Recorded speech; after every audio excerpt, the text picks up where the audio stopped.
கம்பன் பிளவின் கைது குறித்து நீதிமன்றத்திற்கு சென்ற அதிரடி அறிவிப்பு.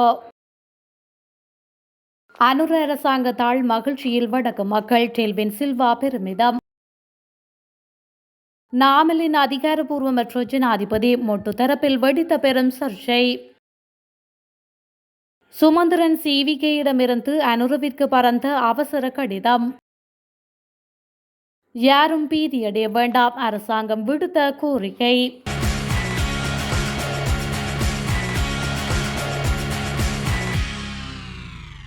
முன்னாள் அமைச்சர் உதய கம்பன் பிலவை கைது செய்ய முடிவு எடுக்கப்பட்டால் ஒரு மனு மூலம் நீதிமன்றத்திற்கு அறிவிப்பதாக மேன்முறையீட்டு நீதிமன்றத்திற்கு அறிவிக்கப்பட்டுள்ளது. குறித்த அறிவிப்பை சட்டமா அதிபர் இன்று நீதிமன்றத்தில் விடுத்துள்ளார். குற்றப்புலனாய்வு திணைக்களம் சார்பாக முன்னிலையான மேலதிக சொலிசிட்டர் ஜெனரல் தர்ஷனடி சில்வா உதய கம்பன் பில கைது செய்வதை தடுக்கும் உத்தரவை கோரி தாக்கல் செய்த ரிட் மனு இன்று விசாரணைக்கு எடுத்துக் கொள்ளப்பட்ட போது இந்த அறிவிப்பை வெளியிட்டுள்ளார். ஐக்கிய நாடுகள் சபையின் சிவில் மற்றும் அரசியல் உரிமைகள் தொடர்பான உடன்படிக்கை சட்டத்தின் கீழ் குற்றப்புலனாய்வு திணைக்களம் தன்னை கைது செய்வதை தடுக்க உத்தரவு பிறப்பிக்குமாறு உதய கம்பன் பில இந்த மனுவை தாக்கல் செய்திருந்தார். எனினும் உதய கம்பன் பிலவை கைது செய்வதற்கு தற்பொழுது இந்த முடிவும் எடுக்கப்படவில்லை என குற்றப்புலனாய்வு திணைக்களம் அண்மையில் மேன்முறையீட்டு நீதிமன்றத்திற்கு தெரிவித்திருந்தது. அவ்வாறாயினும் விசாரணை இன்னும் நடைபெற்று வருவதாகவும் அதன் பிறகு இறுதி முடிவு எடுக்கப்படும் என்றும் குற்றப்புலனாய்வு திணைக்களம் நீதிமன்றத்திற்கு கூறியிருந்தமையும் குறிப்பிடத்தக்கது. போதைப்பொருள் வலையமைப்பில் பாதுகாப்பு படையினருக்கும் அரசியல் கட்சிகளுக்கும் இடையிலான தொடர்புகள் வெளிப்பட்டு வருவதால் யாரும் பீதியடைய வேண்டாம் என அரசாங்கம் கோரிக்கை விடுத்துள்ளது. குறித்த விடயத்தை அமைச்சரவை பேச்சாளர் அமைச்சர் நலிந்து ஜெயதிச தெரிவித்துள்ளார். அரசியல்வாதிகள் போதைப்பொருள் வலையமைப்புடன் கொண்டிருந்த தொடர்புகளை தெரிவிக்குமாறு அமைச்சரவை முடிவுகளை அறிவிக்கும் மாநாட்டில் செய்தியாளர்கள் கோரிய போதே அவர் இவ்வாறு குறிப்பிட்டுள்ளார். அமைச்சரவை பேச்சாளர் தொடர்ந்தும் கருத்து வெளியிடுகையில் சம்பத் எனும் பேரை கைது செய்ய பின்னர் அவரது வெளிப்பாடுகள் மூலம் சில ஆயுதங்கள் கண்டுபிடிக்கப்படுகின்றன. மேலும் அந்த தகவல்களுக்கு அமைய செயற்பாடுகள் முன்னெடுக்கப்படுகின்றன. எனவே நீங்கள் நம்பிக்கையுடன் காத்திருக்க வேண்டும். இதற்கான அரசியல் தொடர்புகள் எதிர்காலத்தில் படிப்படியாக வெளிப்படும் என அமைச்சர் நலிந்து ஜெயதிச மேலும் தெரிவித்துள்ளார். கொழும்பு மாநகர சபையின் ஊழியர்களுக்கு ஐஸ் மற்றும் ஹெரோயின் போதைப் பொருளை விற்பனை செய்த அலுவலக உதவியாளரை வாளினை ஊழல் தடுப்பு பிரிவு கைது செய்துள்ளது.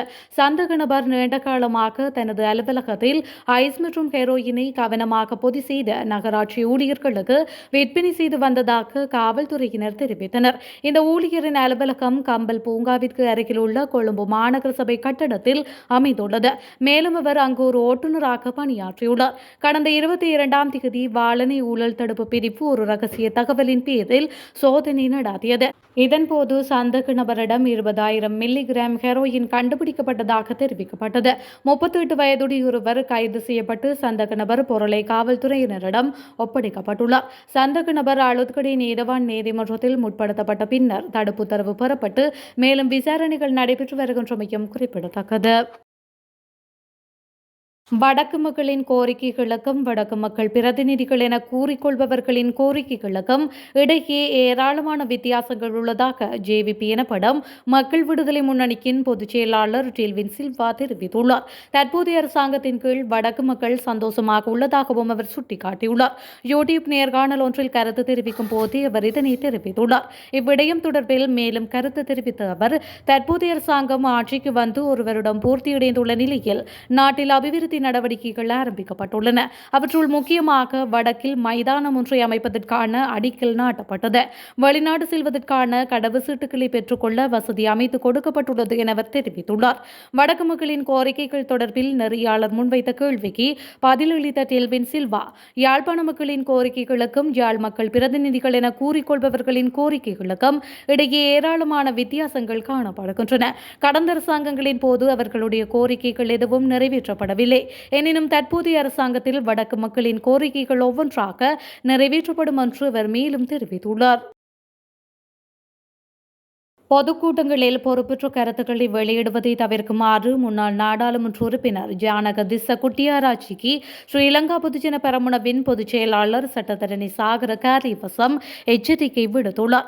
எதிர்காலத்தில் நாமல் ராஜபக்ஷ ஜனாதிபதியானால் தான் நாட்டின் அதிகாரப்பூர்வமற்ற ஜனாதிபதியாக இருப்பேன் என திஸ்ஸ குட்டியாராச்சி தெரிவித்தமையை தொடர்ந்தே இந்த எச்சரிக்கை விடுக்கப்பட்டுள்ளது.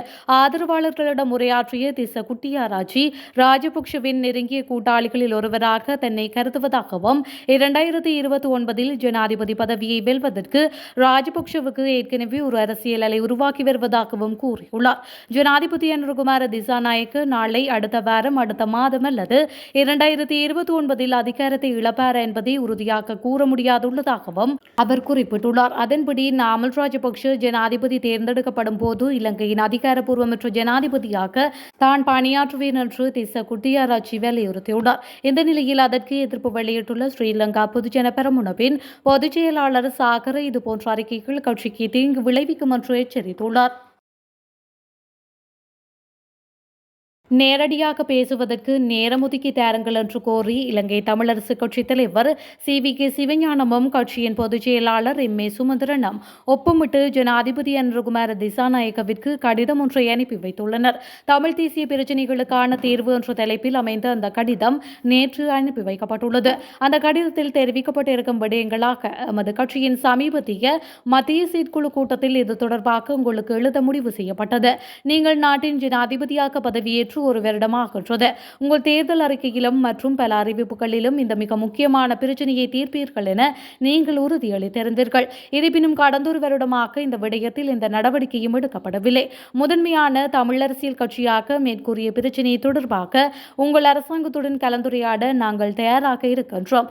அந்த வகையில் உங்களை சந்திக்க கீழே கையொப்பமிடப்பட்ட தலைவர், பொதுச் செயலாளர் மற்றும் எங்கள் 8 பாராளுமன்ற உறுப்பினர்கள் அடங்கிய ஒரு குழு நியமிக்கப்பட்டுள்ளது.